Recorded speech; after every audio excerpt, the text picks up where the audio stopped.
Igere ligocha igoro mo. Mimi anakoka sasa.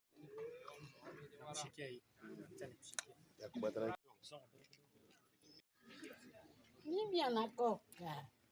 Mungu anasaidia mimi. Mimi ni mkiriosa. Mimi naenda nyumba yangu. Mimi hakuna kitu. Si mimi peke yake nyumba yangu. Hakuna mtoto. Si mtoto hii ni mjukuu ni yangu. Mungu anatoa nyumba ya kera. Asante. Anakoka saiti. Hakuna maneno mengine. Mimi anasaidia. Maneno yangu anakoka saiti.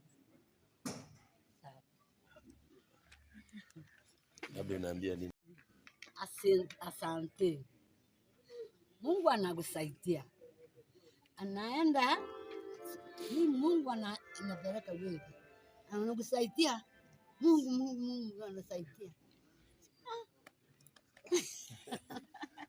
Ile na mtoto ile ni mzuri. So as you can see, the lady is happy after having been acquitted of the charges of grievous harm leveled against her.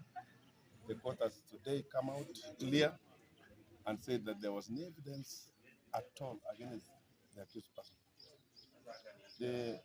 One of the witnesses alluded to the fact that she assisted the principal offenders when after they had finished, to conceal evidence. But even that one, the court has said that the investigations were not properly carried to show that she actually participated even in concealing the evidence in this matter. And you can see the old lady is how old? She's 8 years, and she looks happy. She looks set.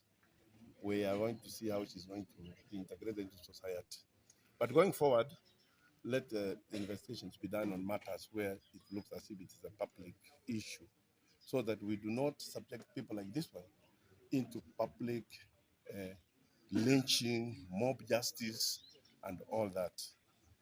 This case is a classic case which shows a grandmother who was very happy with her child, who even told the court that there was no reason to kill her child, whom she had a lot of faith and a lot of interest, a person who was going to inherit her property, a person who was going to continue with the lineage of generation.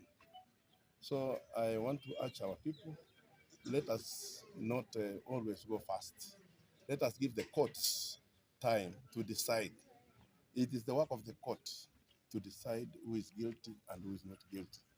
Members of the public, kindly let us go slow on such matters and allow the investigations and the courts to do their work.